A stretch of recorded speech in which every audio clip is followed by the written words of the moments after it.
You've had geopolitics, you've got stardom, you've been spoken about energy and mobility, but it's important to address education, and the Amrita Vishwa Vidyapeetham has been addressing that with its campuses spread across South India, headquartered in Coimbatore. And with me is Dr. Balakrishnan Shankar, Dean of the School of Engineering, who was, who did his PhD in the United States, one of those who gave up that life in the States, came back to India to set up an institution where research is the focus, and also Suresh Kodoor, Director for the Academia Industry Partnership. Dr. Balakrishnan, if I may ask you the first question, in terms of when we look at education and creating a future for tomorrow or the citizen of tomorrow, what would be the crucial focus, especially when it comes to technology and enabling a student to be industry ready at the end of the day? Thank you, Mr. V. Raghavan. First of all, thank you for inviting us over from Amrita to this wonderful summit. To answer your question, let me answer your question in a slightly different way. In Amrita University, we started under, of course, our Chancellor is Amma, the world-renowned humanitarian. And we started under her guidance a program called Live-in Labs, where the parent organization has adopted around 100 villages across the country. And our students go and work there, they take it as an elective, and they go and they actually work there, and they try to find out what the main problem is in that village, and come back and work on a cost-effective solution and deploy it, and they get credit for it. Now, that kind of innovative ambience, you're forcing the students with real-life problems, and you get to solve. And in the past 3 years, I'm happy to say we've filed 200 patents, and 100 of them are accepted, granted. 200 patents and 100 have been accepted? Yes. And so, these are all by students? Students and staff, faculty together, of course. Yeah. But several undergrad students are involved, several master students, PhD students, everybody's involved. Yes. But what I'm trying to say is that the atmosphere of innovation, the university has to set up an ambience for innovation and research. And so we strongly believe in giving students, real-life projects, in faculty real-life projects. They involve everybody in an ambience of research. They look at what is the motto of Amrita University is compassion-driven research. So under Amma's guidance, we want to find solutions for the common man's problems. So we are not satisfied with just with just publications and maybe even with patents. We want to deploy it, and we want to make a difference in real lives. You're talking about innovation that can actually have an impact in society for the betterment in a country of that nature. And that would mean, A, is the technical knowledge of it. B, it's also about understanding the realities and identifying a problem statement. Absolutely. And how do you go about that process? Absolutely. How do I go about that process? First, you have to identify what the problem is, or what is the scope. Let me tell you. I'll use a small story to answer your question. When we were first setting up the wireless center, a center for detecting landslides, for wireless network for landslide detection, the director of the labs and the vice chancellor, we got the first funding from the European Commission. That was the first funding that Amrita got. This was in 2006, international funding. They went to Amma and said, we want to set up this center. Then Amma asked, so what are you going to do with that center? Oh, we will publish papers, and the students will get their master's degrees and all that. And Amma said, if that is the case, return the money. And these people were very surprised. This is the first funding that Amrita was getting, and the chancellor is saying, return the money. Amma said, the chance to save lives come very rarely.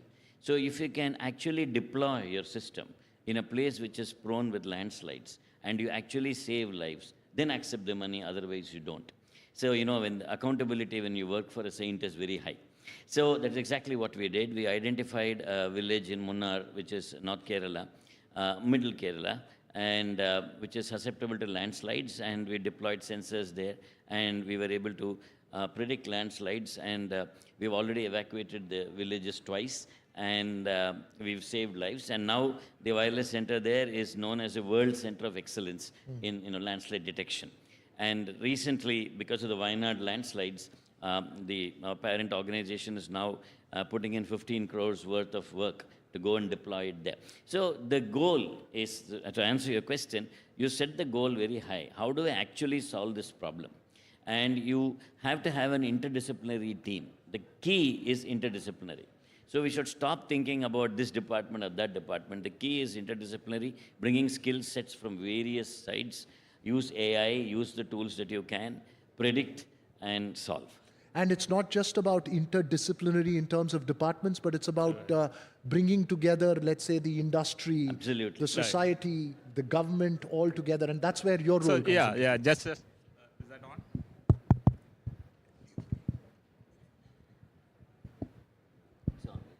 Yeah, you can. Yeah, just to add to that, actually, like, how do you build this workforce for the future? You know, as we know, the technological disruptions, like, say, intelligent robots and generative AIs, they're all really disrupting and reshaping the whole job landscape. And that requires new skills. And say, for example, AI is a big disruptor. And it is estimated to replace around 85 million jobs in the next 2 years and create another 100 million jobs. So that requires new skills. Now here, one of the key differences, see, always automation has replaced jobs. But in the past, it's all manual labor-intensive jobs. The key difference this time is automation is replacing human intellectual functions. That is the key difference. So when the technology starts replacing the roles that need cognitive abilities, it completely disrupts the industry, business process, and production process, and that requires new skills. That is what Amrita is now focusing on, how to skill our students to take up not only current challenges, but even tomorrow's job profile, and that needs the real collaboration with the industry. So we have signed around 100 plus MOUs with the key industry in the last couple of years. Across verticals, automotive, energy, IT, construction industry, all of those. And we are doing some of the key research projects with the industry. That makes students exposed to what is currently going on in the industry. They work directly with the industry projects. They go to the industry as interns and work there. And also, probably one other key points is the live-in labs, which Dr. Bala will be able to highlight, where students go to the rural areas, they work with the population there, they identify the problem statements, come back and come with a resolution. So they get to work on real life problems, real world problems, both in the industry and in the society. So you're forecasting problems of the future for the industry. You're looking at existential problems in society, Right. and you're trying to get a student to innovate and apply that innovation to a real life solution, if I can put it in a nutshell. Exactly. And how do you Student promote and- then the spirit of entrepreneurship? Student and faculty. Student and faculty. And as well. very- How difficult is it? It's more difficult to make a student aligned to it or a faculty aligned to See, it? you asked the right question. Say, the innovation, if you really look at in the knowledge era, the asset is actually intellectual property, IP, new knowledge. And the universities cannot remain as just centers of knowledge dissemination alone, knowledge distribution alone. They need to be knowledge creators.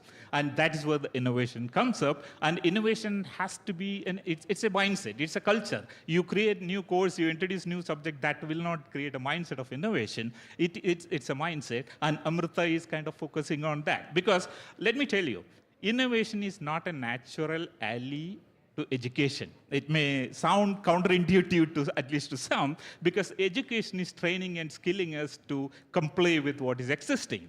Now, if you want to disrupt, to change, you need to build that innovation culture, and that's what. And entrepreneurs is the drivers who will take that innovation out there, into the world. Like they are the drivers who take the knowledge as the fuel, use technology as the vehicle, and drive the innovation, road of innovation. I'm just going to go off script a bit and just ask you both this question. How do you inspire that entrepreneurial spirit? Given that you have had an education system that was defined to cater products to the industry without having to actually reimagine it. Maybe we're walking into a very different world right now. How do you, inspire that entrepreneurial spirit? So I will just answer, then we'll give it to Dr. Bala. In the last year MSME hackathon for startup ideas, pan-India, 35 ideas were selected, and 9 out of them were from Amrita University. So that's a great achievement in terms of how you encourage the students to start. We have a Amrita Center for Entrepreneurship where we encourage the faculty and the students to start their own. We have recently also launched Atal Incubation Center, which is a Niti Aayog scheme. One of them in Coimbatore is at Amrita University, where we encourage startups to come. And one of the focus area is e-mobility, and the other being cybersecurity. Two key areas like where India is going to add a lot. So place where industry comes in to reach out and find these kind of young talent, which is both innovation and has entrepreneurial They work spirit, together, right? actually. You asked me which is easier, the student or Faculty the or faculty. Right now, the scenario in the world is that the student is able to catch up much faster. He seems to be, because the faculty is already trained in a particular way and needs to rethink. So it's more difficult for the faculty now because they've already come with some baggage. The student is fresh, literally fresh. And But heavy that's- baggage some faculty come with. Yes. That said. But that said, when you confront somebody with a real life problem and say, I want it solved, and you set up an ambience where different people from different backgrounds come. For example, I have, there are researchers doing AI and health. So they need to know health, they need to know how I can apply this. I can apply AI in predicting new materials. I can apply AI in discovering new drugs. So what happens is you need some domain knowledge and you need new skills and you need to set up an ambience that drives that forward.